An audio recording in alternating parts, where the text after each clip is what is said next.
This is the first of 100 wells we're gonna build in this video. Oh, water!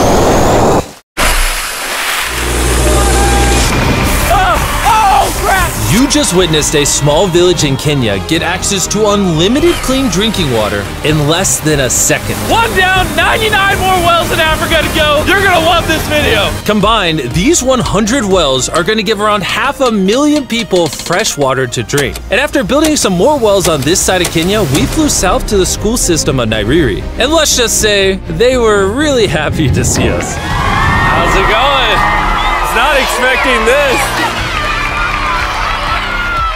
Thank you for the welcome. I'm not even sure how to react. I appreciate it, everybody. This village threw a welcome ceremony upon our arrival, and Nolan got really into it. Nolan's the most awkward person I've ever met, and that's a lot coming from me. And after being shown around the school, here comes our guest. How's it going? Oh, you having a good day? It's nice meeting you. One of the teachers showed me where the students currently get their water, which is from this river. That's extremely unsafe to drink. This is where your students used to get water from? Yes.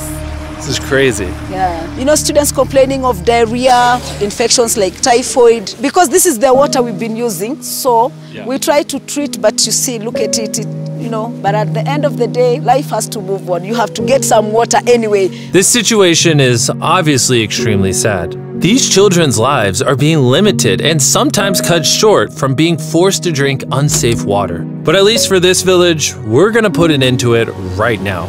I don't think this John's gonna fit. I have a big head. Let's see if we can find some water. Whoa, whoa.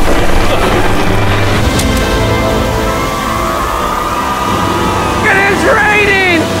It's beautiful!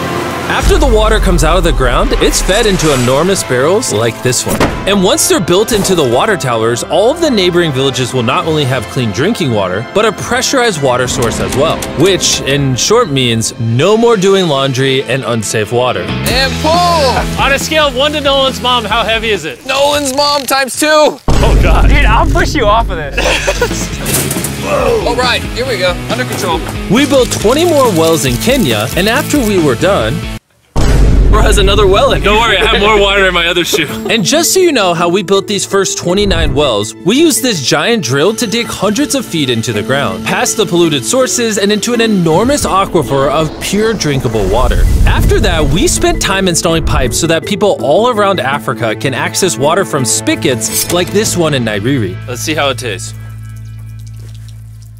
Like water. It took me about a minute to fill this 5-gallon drum. How much water can this provide a day? 3,600 gallons a day. Not only will this well cover the 400 kids at this school, but literally the entire neighborhood and village around this school can use this well. We say thank you for the water. Oh, no problem. This thing can basically pump non-stop for 30 years. You would think that having an effect of this magnitude would require the resources and funding of a large government, but that's not true. Solving this problem is possible, and something humanity should all be putting effort in to fix. What's the secret of success? To be honest, just find something you love doing and do it for a long period, and eventually you'll succeed. So I'm gonna bring it super close. See us? Is that cool? Yes. If you look up, it's recording. All right, well, I'm gonna get close. All right. Yeah, you can see yourself. We were also able to install a well for this village, and these 12 other villages. And while we were finishing these wells, we were also able to update one of their schools with brand new computers. How are they liking it? They like them. Glad to see it turned out well. And we also updated the classrooms with new furniture, installed shelves and filled them with new books, donated a soccer ball for every student, and even put modern whiteboards and projectors in all the classrooms. Do you guys like the projector? Yes. We were using a chalk and then a lot of dust, but today everything is clean. We truly appreciate it. No problem. It's the least we could do. But then when we flew out to the site of the 45th well, we realized this community had it even harder. Every time they need to get water, they need to take a treacherous mile-long hike through the jungle. And that mile-long hike also happens to be on a giant mountain. I wake up very early, about 4 o'clock, so that I can fetch water for the school. We are not safe fetching water here. That place is very slippery. Chances of getting an injury is very high. So while we worked on their well, the community took me to see how they currently source their water. You guys would have to make this trip how many times a day? 2 times. 2 times a day. Oh, wow. So a typical student would carry something like this? Yeah.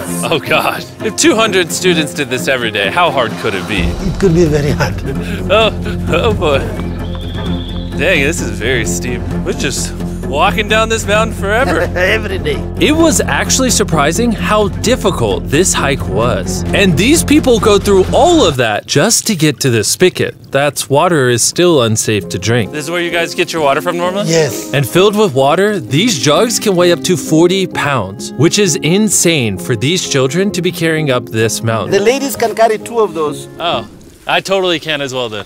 And as soon as these jugs were filled, it was time to head all the way back up. Hurry up, let's go. He's not even sweating or anything. I got it.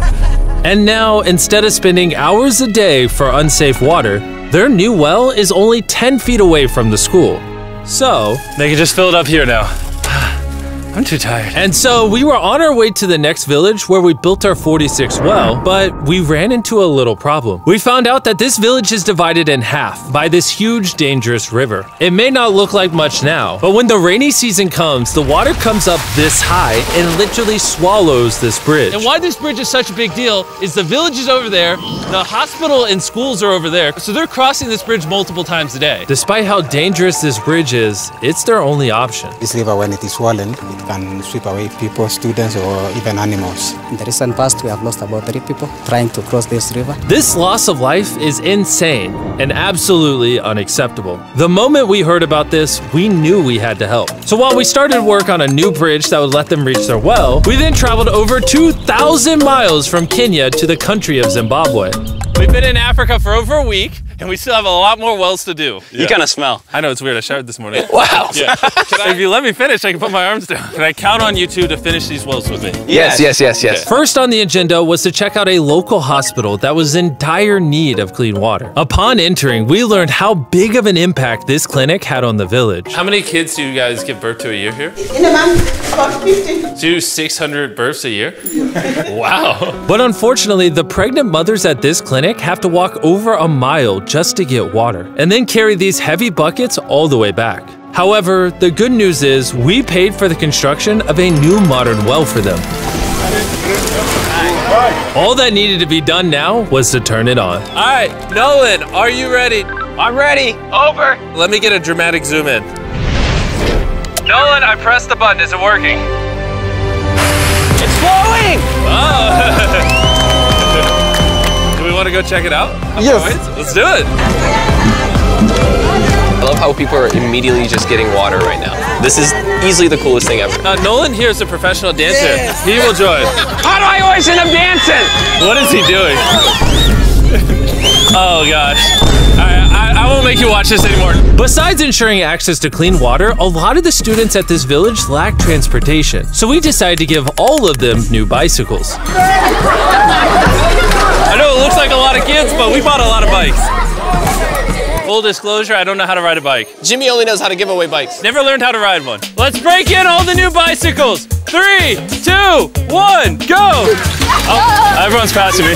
Be careful, I don't know how to ride a bike. I don't want to hit anyone. You want to ride it? All right, go for it, little man. Okay. And after giving away the bikes, we continue building wells until we reach well number 69. This solar-powered well is specially designed to aid the farmers in this village by providing more than enough water for all of their crops and livestock, even during the dry season without any electricity. Each panel is 200 watts. Then it's attached to a pump. That pump can pump 5,000 liters every hour. Basically, it's unlimited amount of water for this entire village. That's incredible. And after we left Zimbabwe, we wanted to continue to give water to communities all across Africa. So we built more wells in Uganda, Somalia, and Cameroon. If you want to see more of what we did in Cameroon, there's a whole video about that coming soon on the Philanthropy channel. Spending time in these villages really made me reflect on the importance of building wells, how it brings water to farms to feed the hungry, how it provides clean conditions for hospitals, and most importantly, how it helps the children of this next generation live long, healthy lives and build the future for all of these communities. We await a new dawn of clean drinking water. Water is life. And with some help from the locals, we finally finished a new bridge that this community can use for the next 100 years. Lives have been saved, families will come together, the worries will be gone. The 100 wells we built in this video will change a lot of lives. but not enough. Which is why before you go, I want to urge you all to go to beastphilanthropy.org/wells or click the link in the description and donate money if possible. We're literally not profiting a dime off this video. 100% of the money we raise is going to go towards building more wells like you saw in this video all around the globe. I know it's weird that a YouTuber has to do all this stuff, but someone's got to do it. And if no one else is, we're going to do it. As you can tell, it really does change the lives of the communities where we build them. And finally, well 100. Oh my God, I'm so sorry.